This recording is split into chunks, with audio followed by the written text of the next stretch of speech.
अस्सलाम वालेकुम Pakistan. Senior journalist Ashfaq Jafri तहलका न्यूज़ और पीजीएफ न्यूज़ से मुखातिब है। पाकिस्तान से लेकर दुनिया भर के तमाम महब वतन पाकिस्तानियों को इकरारुल हसन PRI सरेआम वाले, उनके साथ जो वाक़या दरपेश आया,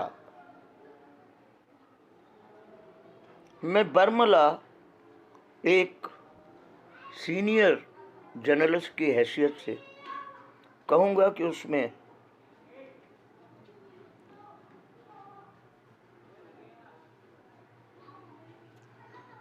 हमारी गलतियाँ भी हैं,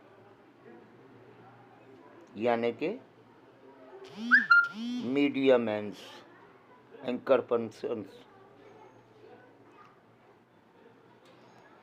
कौमी सलामती के तकाज़े हैं इंतहाई हसास। हमारी पाक फ़ौज और उसके ज़ैली इदारे जिस अंदाज में काम करते हैं, या हमारे पाकिस्तान के हसास इदारे दुनिया में नंबर 1 क्यों हैं, किस लिए हैं, तो न तो हमें अपने हसास इदारों के काम में मदाखलत करनी चाहिए, न ही अगर कोई खबर मिल जाए तो उसको उछालना चाहिए, क्योंकि वो हमारे कौमी राज हैं।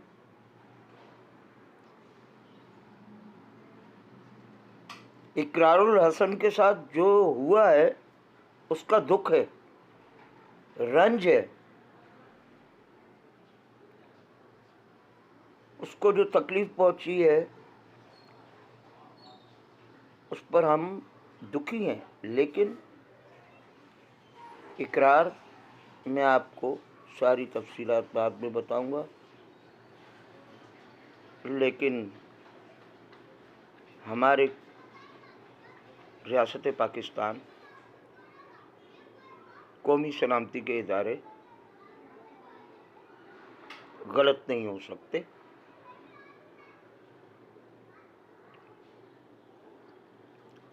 और अभी जो वक़ूआ हुआ है उसमें आपको जिस्मानी अजियत पहुंची है, हम दुखी हैं, लेकिन फिर भी हमें उंगली नहीं उठानी, क्योंकि पाकिस्तान दुश्मन, ख़ास तौर पे भारत, इस वक्त हमारे साथ 5th जनरेशन वार करवाना चाह रहा है। और 5th जनरेशन वार उसने हमारे ऊपर मुसल्लत कर दिए, क्योंकि CPEC को रोका जा सके, पाकिस्तान को माशी तौर पर गैर मुस्तहकम किया जा सके। मज़ीद वो गैर मुस्तहकम तो है ही, लेकिन CPEC हमारे लिए गेम चेंजर है, रोज़गार का एक ऐसा ज़रिया है जिससे हम न सिर्फ कराची बल्कि पूरे पाकिस्तान में रोज़गार से मालामाल हो सकते हैं, क्योंकि हमारे मुल्क के नौजवान गलत राहों में इसीलिए चले जाते हैं कि हमारे पास रोज़गार के ज़राए नहीं हैं। और बहुत सी बातें हैं, वो मैं आपको सेंड करूँगा। मुकम्मल हमदर्दी है आपसे, आपने बहुत अच्छे काम किए,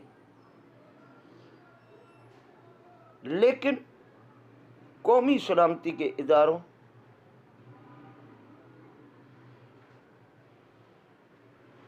को हमें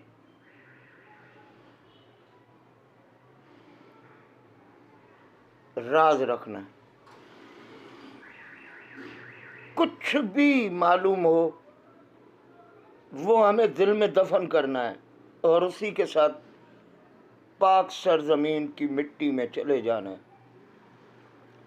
हम क्या, हमारी पाक फौज,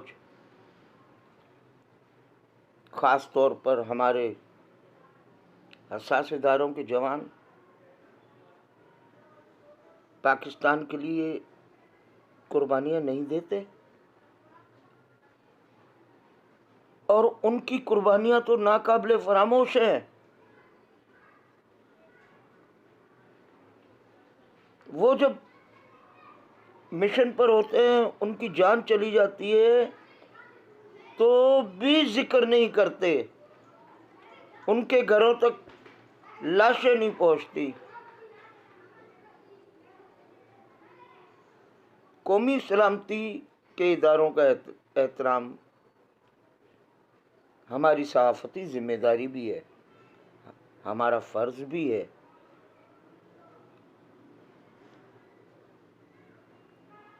तो मेरी तमाम सहाफ़ियों से अपील है कि कौमी सलामती के मामलात में मदाखलत न किया करें। उसका फ़ायदा मुल्क दुश्मनों को होता है। वो उसको बुनियाद बनाकर पाकिस्तान को दुनिया में हित का निशाना बनाते हैं।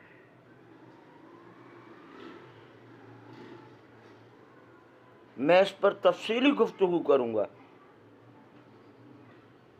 लिखूँगा।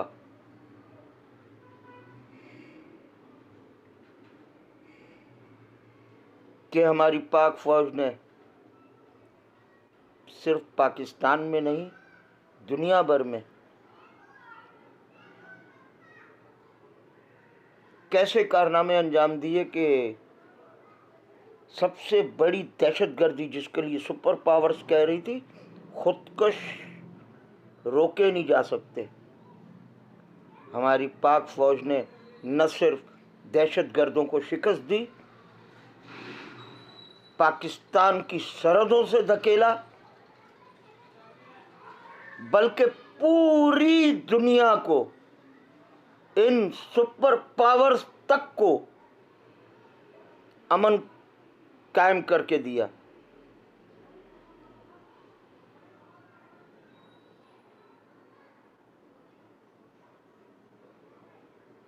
आप नौजवान हैं, अवामी मसाइल जिस तरह उजागर करते हैं उनकी हम कदर करते हैं, लेकिन गलत काम रोकने के लिए गलत अंदाज न अपनाया जाए।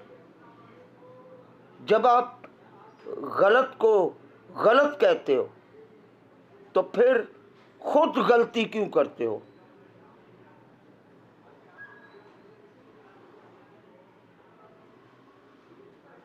गलत को गलत कहें ज़रूर। आखिर में जॉन एलिया का शेर पढ़ूंगा कि जो देखता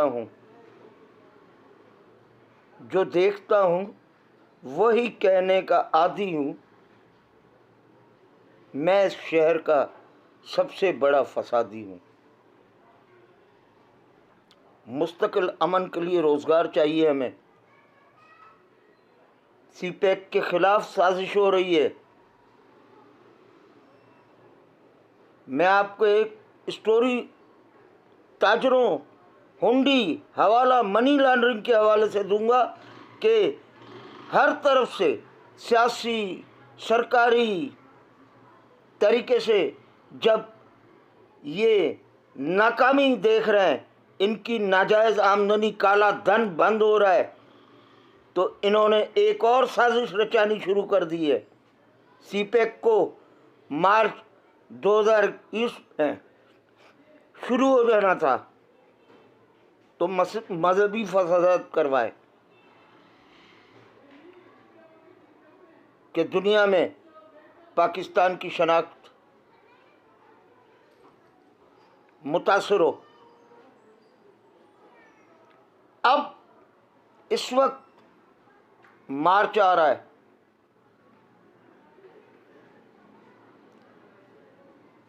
2022 दूर नहीं, सीपे ऑन करना है, तो आप महसूस नहीं कर रहे कि ये अचानक पेट में दर्द उठा है। 6 महीने इमरान खान ने जब शुरू में हुकूमत संभाली, 6 महीने उसके थे, 3 महीने से हुकूमत को समझना, उसके बाद हुकूमत को चलाना। तो क्या इमरान खान के पहले दौर में महंगाई नहीं हुई? पहला साल महंगाई का गुजरा, दूसरा साल और गुजरा, तीसरा साल मजीद सख्त गुजरा, और अभी कल ही पेट्रोल की कीमतें बढ़ाकर आवाम पर एक और महंगाई का बम फेंक दिया गया। उस वक्त किसी को धरना, जल से लॉन्ग मार्च याद नहीं थे? समझे, सोचे, आप पर भी जिम्मेदारी है पाक वतन की हिफाजत की, और ख़ास तौर पर अंदरूनी मुल्क आपको अवाम के जहन भी बनाने, ताकि हम अंदरूनी तौर पर भी मजबूत